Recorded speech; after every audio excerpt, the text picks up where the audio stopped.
దేవుని వాక్యాన్ని చదువుకుందాం. నిర్గమాకాండము 3వ అధ్యాయము 6వ వచనాన్ని చదువుకుందాం.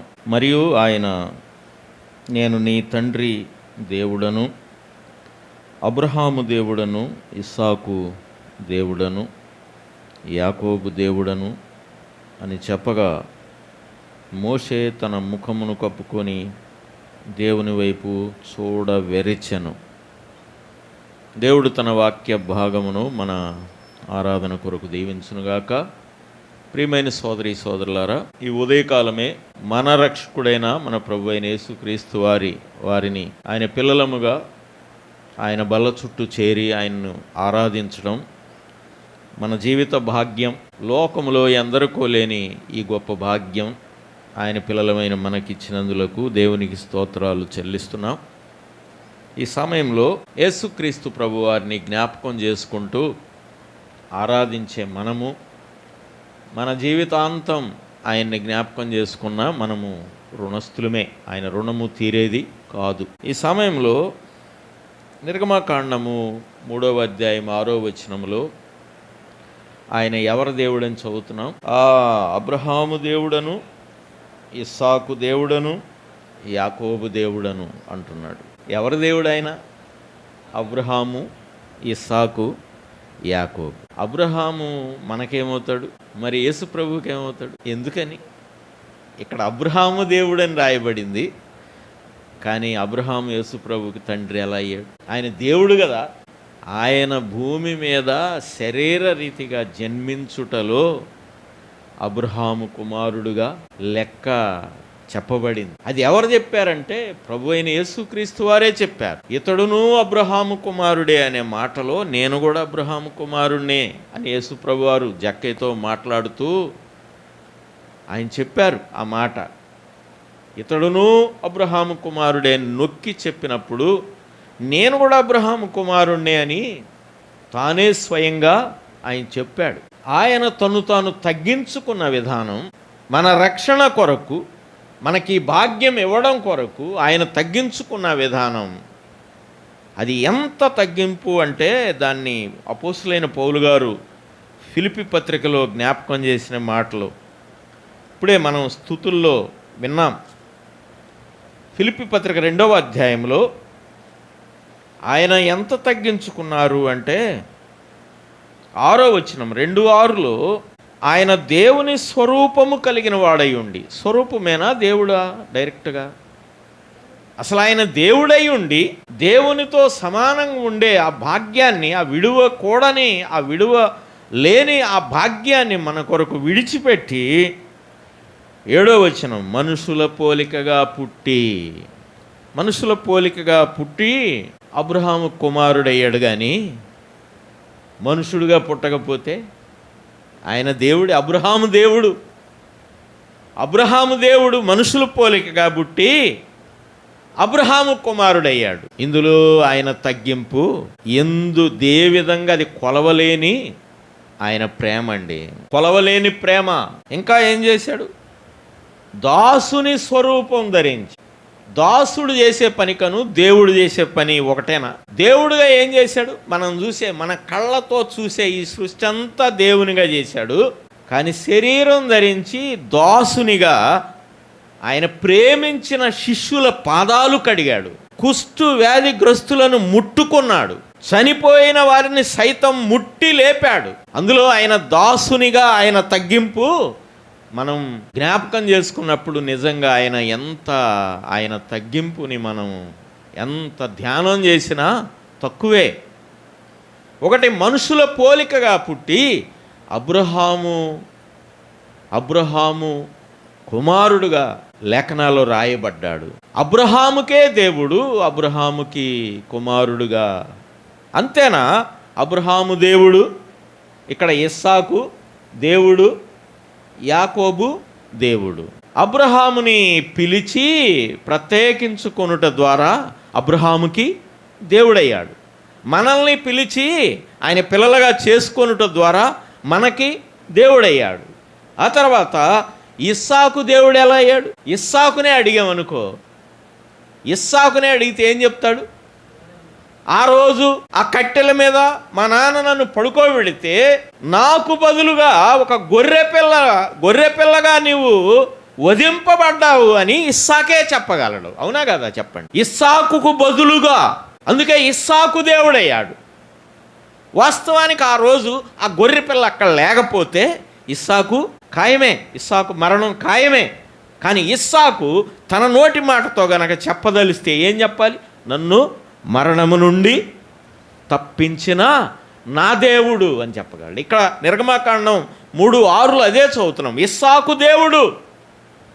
ఎందుకు ఇస్సాకు దేవుడు అయ్యాడంటే ఇస్సాకుకు బదులుగా ఆయన ప్రాణం పెట్టాడు. అబ్రహాము దేవుడు, అబ్రహాముని పిలుచుకున్నాడు. ఆయన ఒక జనాంగానికి తండ్రిగా ఏర్పరచుకున్నాడు. అబ్రహాము దేవుడు అనబడ్డాడు, ఇస్సాకు దేవుడు అనబడ్డాడు. కానీ మూడో వ్యక్తి చెప్పబడ్డాడు ఇక్కడ. ఏమన్నాడు? యాకోబు దేవుడు. యాకోబు దేవుడు అంటే యాకోబు ఎవరు? యాకోబు జీవితం చాలా పాఠాలు మనకు నేర్పుతా ఉంది. యాకోబు మోసగాడు, యాకోబేనా మోసగాడు అని చూస్తే మనం కూడా మోసగాండ్లమే, మనం కూడా పాపులమే. యాకోబు దేవుడైన వాడు నీకు నాకు కూడా దేవుడు అయ్యాడు. ఎందువలన అయ్యాడంటే యాకోబుని ఇశ్రాయేలుగా మార్చాడు. మనల్ని కూడా ఒకప్పుడు అలా, ఇప్పుడు ఇలా, ఒకప్పుడు ఆ విధంగా, ఇప్పుడు ఈ విధంగా ప్రభు మార్చాడు. అంతేకాదు దైవ గ్రంథములో రాయబడిన మాటలు మనం చూస్తే పాత నిబంధనలో 12 మంది పేర్లకి ముందు అబ్రహాము దేవుడు, ఇస్సాకు దేవుడు అన్నట్టుగా 12 మందికి ఆయన దేవుడు అని లేఖనాల్లో రాయబడింది. ఫస్ట్ ఎక్కడ రాయబడిందంటే ఆదికాండం 9:26లో షేము దేవుడైన యెహోవా అని రాయబడింది. ఆ తర్వాత ఆదికాండం 31:53లో నాహూరు దేవుడు అని రాయబడింది. ఆ తర్వాత నిర్గమాకాండం 3:6లో అబ్రహాము దేవుడు, ఇస్సాకు దేవుడు, యాకోబు దేవుడని ముగ్గురికి దేవుడని రాయబడింది ఒకే వచనంలో. తర్వాత నిర్గమాకాండం 5:1లో ఇశ్రాయేలు దేవుడు అని రాయబడింది. యాకోబు దేవుడు అని చెప్పింది వేరు, ఇశ్రాయేలు దేవుడు అని చెప్పింది. యాకోబు దేవుడు అంటే ఒక మోసగాడు, ఒక పాపికి దేవుడయ్యాడు. ఎలా అంటే పాపిని ప్రేమించి పాపి కొరకు ప్రాణం పెట్టాడు గనక పాపికే దేవుడు, పాపులకు దేవుడు. ఆ తర్వాత ఇశ్రాయేలుగా మారిన తర్వాత ఇశ్రాయేలుకి దేవుడు, అంటే విమోచింపబడిన వారి యొక్క దేవుడు. ఆ తర్వాత ద్వితీయోపదేశకాండము 33:26లో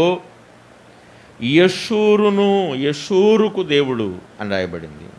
ఆ తర్వాత 2 రాజులు 2:14లో ఏలియా దేవుడు అని రాయబడింది క్లియర్గా. ఆ తర్వాత 2 రాజులు 32:17లో హిజ్కియా దేవుడు అని రాయబడింది. ఈ పదాలు పాత నిబంధనలు ఫలానా వ్యక్తి దేవుడు అని రాయబడింది లేఖనాల్లో. అది ఎంత గొప్ప భాగ్యం అంటారు. ఈరోజు యెహోషువ దేవుడు, ఇశ్రాయేలు దేవుడు, ఏలియా దేవుడు, ఇవన్నీ బైబిల్లో ఉన్నాయి. అది వారి విషయంలో. మరి మన విషయంలో రాయబడలేదు. కానీ మన హృదయాలు ఆయనను విప్పి ఆరాధిస్తున్నప్పుడు మనం ఆరాధించే ప్రభు మనకేమై ఉన్నాడు? దేవుడై ఉన్నాడు. ఆయన దేవుడు. మనం ఆరాధించడానికి ఆయన మనుషుడుగా దిగివచ్చి మన కంటితో చూసే సమస్తాన్ని సృజించిన వాడు ఈ భూమి మీద దాసుడుగా జీవించి మరణము పొందునంతగా, అనగా సిలువ మరణము పొందునంతగా తను తాను తగ్గించుకొని మనకు మాదిరి ఉంచిపోయిన ఆ ప్రియ ప్రభువుని మనము ఆరాధిస్తున్నాము. ఈ సమయంలో ఆయన ప్రేమ యొక్క ఒక్క మాట చదువుకొని మనం ఆరాధన ముగిద్దాం.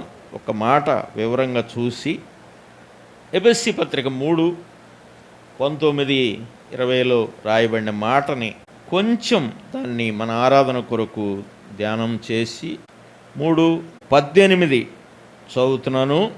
3:18లో మీరు దేవుని సంపూర్ణతయందు పూర్ణులగునట్లుగా ప్రేమయందు వేరు పారి స్థిరపడి సమస్త పరిశుద్ధులతో కూడా దాని వెడల్పు పొడుగు, లోతు, ఎత్తు ఎంతో గ్రహించుకోవాలి అని చెప్తుంది. ఎన్ని 4 కొలతలు చెప్పాడు. ఆ 4 కొలతలు దేనికి? చాలాసార్లు ఈ వచనం మనం చూసింది.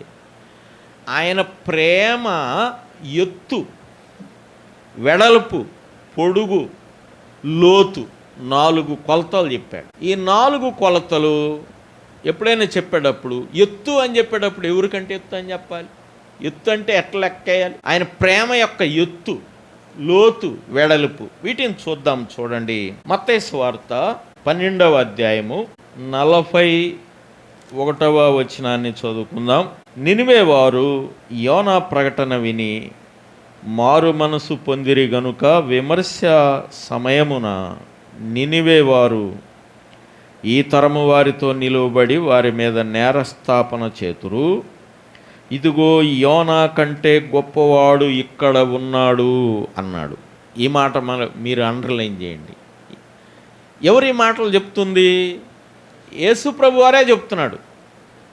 యోనాను గూర్చి, యోనా విషయంలో జరిగిన విషయాలు వివరిస్తూ ఇక్కడ ఏం చెప్పాడంటే, యోనా కంటే గొప్పవాడు ఇక్కడున్నాడు అని తనను గూర్చి చెప్పాడు. మనం ఆరాధించే మన ప్రియ ప్రభు యోనా కంటే గొప్పవాడంటే యోనా జీవితం చాలా లోతైనది అని చెప్పగలం భూమి మీద. ఎందుకని? భూమి మీద యోనాకు ఒక ప్రత్యేకత ఉంది. ఏంటది? ఎవరన్నా ఉండరా? యోనా ఉన్నాడు. పైగా ఎలా ఉన్నాడు? శాప మింగెత్తే ఇక అయిపోయినట్ట ఉన్నట్ట, కానీ బ్రతికే ఉన్నాడు. దాన్నే లోతు అన్నాడు. అసలు సముద్రంలో పడిపోతేనే ఇక లోతులో పడిపోయినట్టు, చచ్చిపోతాడు, ఇక ఎవరు తిరిగి రాడు. కానీ ఆయన పడింది సముద్రంలో, ఎత్తి సముద్రంలో వేశారు. కానీ యోనాని కరెక్ట్ టైమింగ్లో తిమింగళం వచ్చి మింగింది. తిమింగళం కడుపులో 3 దినాలు ఉండి బయటికి వచ్చి మళ్ళీ పరిచర్య చేశాడు. దానిలో మన ప్రభు అయిన యేసుక్రీస్తు వారి ప్రేమ యొక్క లోతు ఉన్నది. ఆయన కూడా 3 దినాలు, అంటే ఇజ్రాయేలు లెక్కల్లో 12 గంటలకే ఒక రోజు లెక్క. ఆ లెక్కల్లో 3 దినాలు ఆయన ఎక్కడున్నాడు? సమాధిలో నీ కొరకు నా కొరకు సమాధిలో ఉంచబడిన ప్రియ ప్రభు. అది ఆయన ప్రేమ యొక్క లోతు. ఇక సమాధి కన్నా లోతైంది ఏదీ లేదు మానవ జీవితానికి. ఉందా? సమాధిలోకి వెళ్ళటమే పెద్ద లోతైన విషయం. యోనా సమాధిలోకి వెళ్ళి బయటికి, ఆ తిమింగళం కడుపులోకి వెళ్ళి దాని సమాధితో పోల్చబడింది. కడుపులోకి వెళ్ళి బయటకు వచ్చాడు. అదేవిధంగా మన ప్రభు ఆయనను గూర్చి వివరం ఇచ్చి దానిలో ఏం చెప్పాడు?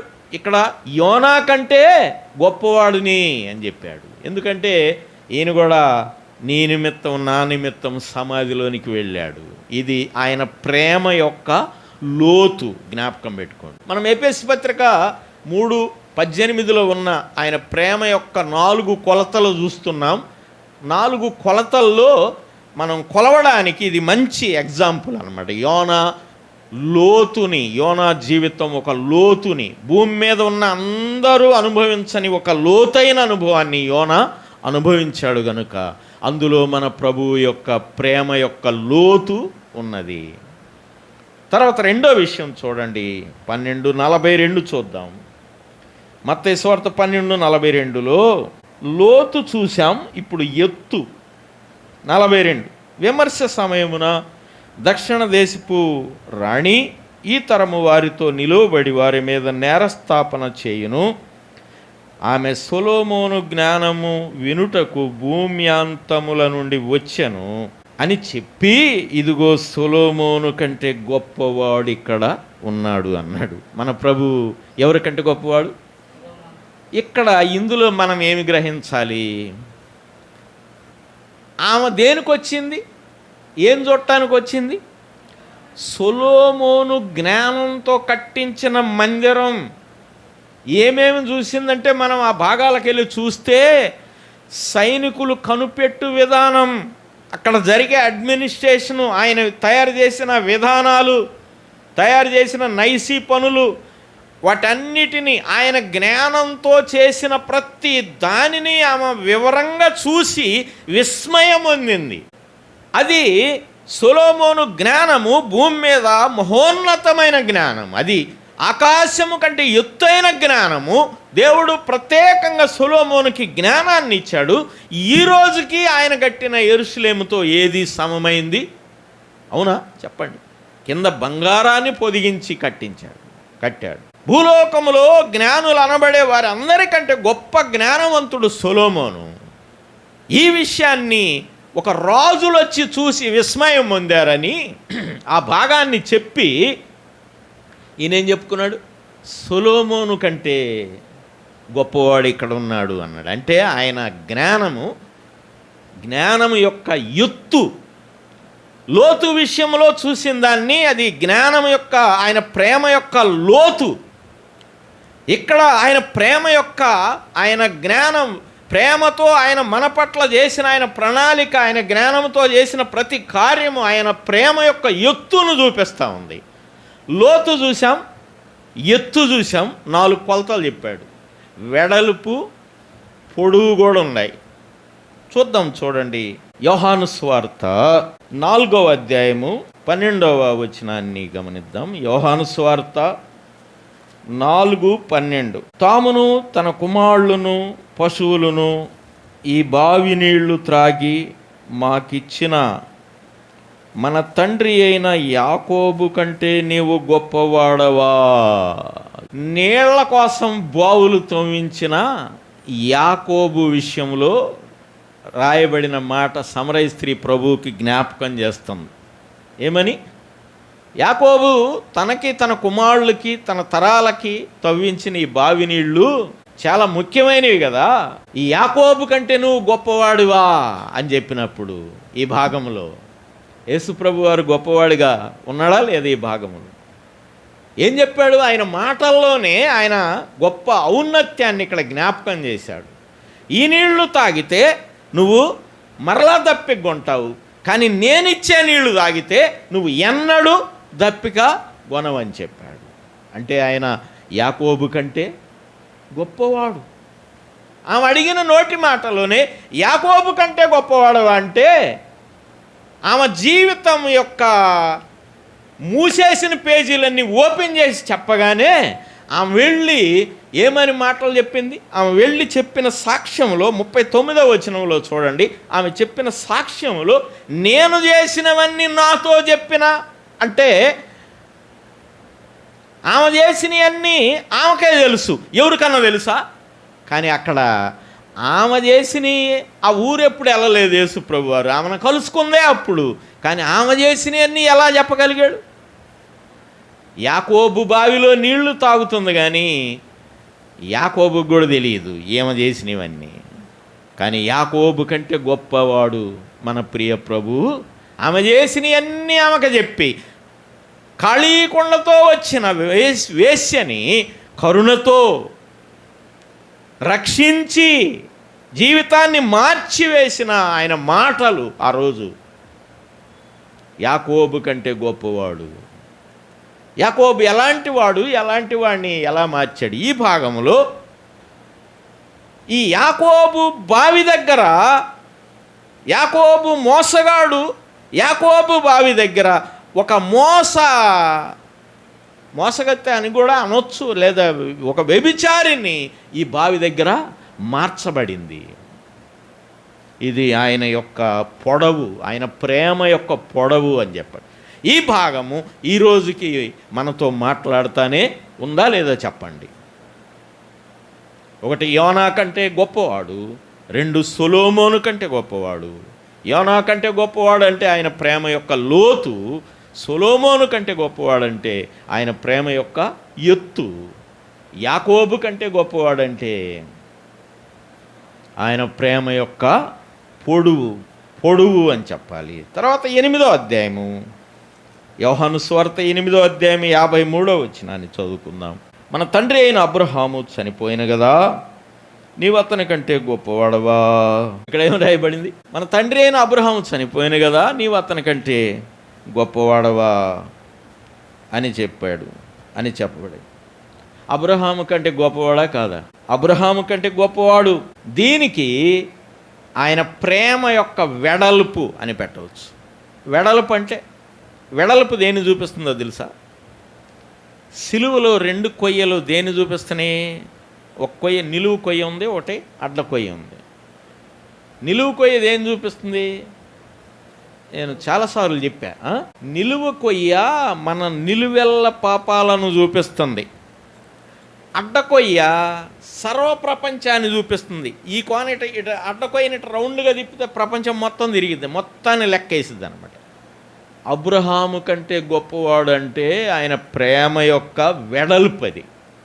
అబ్రహాం ప్రపంచంలో ఉన్న సర్వ విశ్వాసులందరికీ ఆయన తండ్రియా కాదా చెప్పండి? ఆయన తండ్రి, విశ్వాసులకు తండ్రి.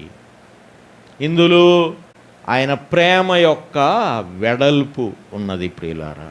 ఎంతో అద్భుతమైన వాడు. అందుకే మనం పాటలో కూడా పాడతాం, సొలొమోను కంటే శ్రేష్ఠుడు, సర్వజ్ఞానమునకు ఆధారుండు. ఆ పాటలో ఎన్ని కోట్ చేసి రాయబడిన పాట అది. యోనా కంటే శ్రేష్ఠుడు. వాటన్నిటిల్లో ఆయన ప్రేమ, కొలవలేని ఆయన ప్రేమ వాటిల్లో దాగి ఉన్నదండి ప్రియులారా. కనుక ఈ ఉదయకాలం ఆరాధనలో ఒక మాట, అబ్రహాము దేవుడు, ఇస్సాకు దేవుడు, యాకోబు దేవుడు.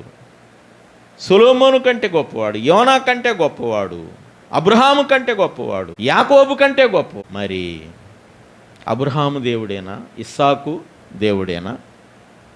ఈ ఆరాధనలో మన స్తుతుల్లో ఏముండాలి?